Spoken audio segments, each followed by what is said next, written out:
Hello friends, welcome to my channel enjoy gardening. मैं नीति सक्सेना। आज मैं आपको बताने वाली हूँ कि मीठे नीम का हम प्रोपगेशन कैसे करें और इसकी रीपॉटिंग कैसे करें। ये सीज़न बहुत ही बढ़िया है इन सब कामों के लिए।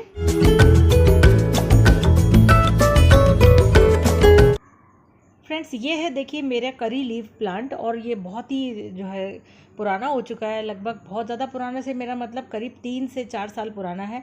हालांकि इसकी जो मीठे नीम की जड़ें हैं बहुत ज़्यादा रूट बाउंड नहीं होती हैं। ये मैंने अभी बताऊंगी आपको, जब मैंने इसको निकाला और तब देखा। अब ये देखिए फ्रेंड्स, इस मीठे नीम के अंदर कितने सारे पप्स निकल करके आए हैं। जब कड़ी पत्ता के प्लांट को बहुत ही अच्छा एनवायरनमेंट मिलता है तो वो इस तरह से बहुत ही खुश होता है। और ये देखिए नीचे से कैसे कितने सारे पप्स निकलते हैं इसमें, और निम्बोलियाँ भी इसमें जो इसके सीड्स होते हैं ना वो भी निकलते हैं। मेरा बैड लक है कि मैं अपनी निम्बोलियाँ बहुत सारी आई मैं खो चुकी हूँ। उसका रीज़न भी आपको बताऊँगी, पर इनको मैं खोना नहीं चाहती, इसलिए मैंने सोचा कि फटाफट से क्यों ना इसका प्रोपगेशन कर लिया जाए और इस बहाने इसकी रिपोर्टिंग भी हो जाएगी।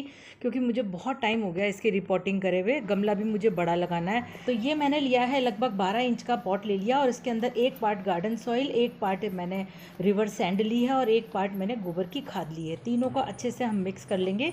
तो पहले हम इसका पॉटिंग मिक्स बना के तैयार कर लेंगे, क्योंकि गमला भी बड़ा लिया है तो पॉटिंग मिक्स भी काफ़ी सारा बनाना पड़ेगा। और ये है मेरा वो गमला जिसमें से मैं इसको निकालने वाली हूँ, और ये लगभग 7 इंच का गमला है, करीब 6 या 7 इंच का होगा। तो जब भी आप रीपॉटिंग करें, पहले टिप तो ये कि आप गमला थोड़ा बड़ा लें, और दूसरा ये कि एक दिन पहले ही रात को पानी दे के रख लें, ताकि जब हम इसको इसमें से निकालेंगे तो इसकी जड़ें बिल्कुल भी नहीं टूटेंगी। मीठे नीम को सनलाइट बहुत अच्छी लगती है, बहुत ज़्यादा तेज़ धूप भी नहीं चाहिए, इनडायरेक्ट भी दे सकते हैं। सभी को पता है इसके हेल्थ बेनिफिट्स कितने ज़्यादा हैं, खाने में कितना डलता है, बहुत ही काम आता है।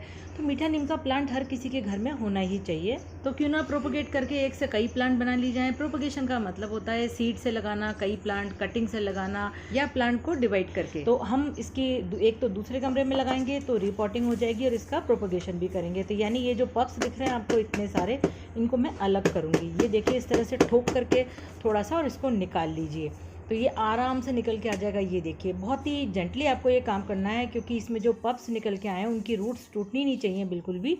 अब मैं इनको, इस मिट्टी को जो है धीरे धीरे यहाँ से जड़ों में से निकालूंगी, ताकि ये जो इसकी जड़ें हैं ना वो अलग अलग हो पाएँ, तभी हम जो है इन बेबी प्लांट्स को बाहर निकाल पाएंगे। तो बहुत ही अच्छे से काम करें, आप देख लें कि कौन सी जड़ कहाँ से निकल रही है। एक्चुअली क्या होता है, मेन जो मदर प्लांट होता है ना उसी से ही ये पप्स निकल के आते हैं। लेकिन धीरे धीरे क्या करते हैं कि ये जो पप्स है ना ये अपनी अलग से रूट्स बना लेते हैं। ये देखिए जो मदर प्लांट है ना इसी में से ये पप्स निकल के आए हैं, पर लेकिन इनकी अलग से रूट्स बन चुकी है। तो हम इन मदर प्लांट से इन बेबी प्लांट्स को अलग कर सकते हैं। तो बस इस तरह से आप कैंची से काट करके और बेबी प्लांट्स को अलग कर दीजिए। 5-6 प्लांट निकल के आए हैं, लेकिन मैं बहुत ज़्यादा प्लांट नहीं बनाऊंगी। कई बार क्या होता है ज़्यादा ही अलग करने के लालच में और प्लांट हमारा मर जाता है, तो ज़्यादा अलग नहीं करूँगी। मैं केवल 2 गमले तैयार करूँगी। ये मदर प्लांट के संग ये 2 तो बेबी प्लांट इसमें आ गए हैं, तो इसको तो मैं बड़े वाले में लगाऊंगी, और जो बाकी बचे हैं मदर छोटे छोटे बेबी प्लांट उनको मैं छोटे गमले में लगा दूंगी। तो अब ये जो जगह बच रही है इसके अंदर ये बाकी बचा हुआ पॉटिंग मिक्स है वो अच्छे से भर दूंगी मैं। रीपॉटिंग करने का, प्रोपगेशन करने का मीठा नीम का या तो फरवरी मार्च के अंदर मीठा नीम का समय होता है, क्योंकि उस समय मीठे नीम की मैक्सिमम ग्रोथ होती है, या फिर बारिश के समय करिए ताकि प्लांट आपका मरेगा नहीं। जून के लास्ट में भी कर सकते हैं, तो अगस्त सितंबर तक भी आप इसकी कर सकते हैं। उसके बाद इसकी ग्रोथ रुक जाती है और ये बिल्कुल जो है डोमेंसी पीरियड में चला जाता है। अच्छे से मिट्टी को हम बिल्कुल बढ़िया से दबा देंगे, ताकि एयर पॉकेट्स जो हैं इसकी वो फिल हो जाएंगी। ये देखिए कितना बढ़िया लग रहा है ना इस बड़े वाले गमले के अंदर ये प्लांट। तो अब ये गमला इसके लिए सफिशिएंट रहेगा, और ये बहुत अच्छे से और भी ग्रो कर पाएगा। इसमें जो बेरीज या निम्बोली जिनको बोलते हैं वो भी बन गई थी, लेकिन मैं आपको बताऊं उसका रीज़न क्या हुआ कि मेरी जो है तबीयत थोड़ी ठीक नहीं थी, और मैं सर्जरी कराने के लिए बाहर गई कोटा से। तो हुआ ये कि मेरी बालकनी में थोड़ी सी कहीं जगह थी, वहाँ से एक पिजन अंदर घुस के आ गया, और उसने सारी मेरी निम्बोलियाँ जो है ना चौंच से तोड़ तोड़ के सब खराब कर दी। अब देखिए प्लांट में पानी अच्छे से देंगे हम एक बार में, ताकि अच्छे से नीचे तक पहुँच जाए।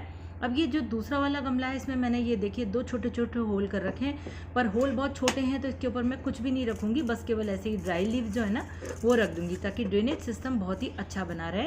हाँ, तो मैं बात कर रही थी फ्रेंड्स, कबूतर घुस के आ गया था मेरी बालकनी में। जरा सी जगह जो है पिजन नेट थोड़ी सी टूट गई थी, तो उसको बहुत ही मुश्किल से मेरी मेड ने पीछे से, उसके पास चाबी थी, उसने उसको निकाला। बहुत परेशानी हुई उसको भी। तो ये वाकया था जिसकी वजह से मैं घबरा गई कि ऐसा नहीं हो कि वो चौंच से इसकी लकड़ियाँ तोड़ के ले जाने के चक्कर में और ये पिजन्स जो है ना, ये मेरे जो पप्स आए ना, इनको भी तोड़ दें और ख़राब कर दें। उससे पहले मैंने सोचा इनकी रिपोर्टिंग कर दें।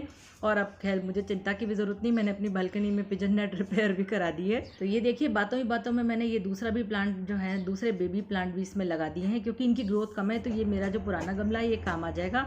मिट्टी को अच्छे से दबा दें किसी भी चीज़ से, ताकि इसमें एयर पॉकेट्स जो बन जाती है ना, वो ठीक हो जाएंगी। पानी अच्छे से देना है, और उससे क्या होता है, मिट्टी को अच्छे से सेट करने से प्लांट गिरता भी नहीं है पानी देने से। इसका प्रोपगेशन आप इस तरह से बेबी प्लांट्स को अलग करके, और या फिर इसमें जो सीड्स, ये बेरीज बनती हैं, उनसे भी आप इसको ग्रो कर सकते हैं। ये सीज़न बहुत अच्छा है, उनसे भी आप इसको ग्रो करिए। तो देखिए फ्रेंड्स, मैंने इसका जो है प्रोपगेशन कर लिया है, और मेरे बेबी प्लांट्स अलग हो गए हैं दोनों। और इसके अलावा मेरी रिपोर्टिंग भी हो चुकी है। 2 गमले मैंने तैयार किए। ये देखिए, छोटा सा एक बेबी प्लांट है ये, तो ये भी बहुत अच्छे से इसी के साथ मैंने इसको अलग नहीं किया फ्रेंड्स, तो इसी के साथ हो जाएगा, क्योंकि बहुत छोटा है, हो सकता है इसको मैं अलग करूँ तो ये मर जाता। तो इसीलिए मैंने ये 3-4 एक साथ ही लगा दिए हैं। और एक ये बड़ा वाला गमला मेरा तैयार हो चुका है, इसमें भी 2 बेबी प्लांट है और एक ये मदर प्लांट तो साथ में है ही सही। ये बेबी प्लांट्स जो हैं आप आराम से इंडिविजुअली ग्रोथ कर सकते हैं, क्योंकि इनकी जो है रूट्स भी बन चुकी हैं। और ये मदर प्लांट है, जो इसके साथ जो नीचे जुड़े हुए 2 हैं, वो इसको न्यूट्रिशन देते रहेंगे, तो ये तो बहुत अच्छे से ग्रो करेंगे ही सही। तो अच्छे से आपको ध्यान रखना है कि जड़ें टूटे नहीं, और मौसम का ध्यान रखना है। छोटा सा मेरा वीडियो था, अच्छा लगा हो तो लाइक कीजिएगा, शेयर कीजिएगा। मेरे चैनल को इंस्टाग्राम पे भी मुझे फॉलो कर सकते हैं, और हाँ, सब्सक्राइब जरूर कर लीजिए, नोटिफिकेशन बेल प्रेस कर लीजिए। Okay friends, bye bye.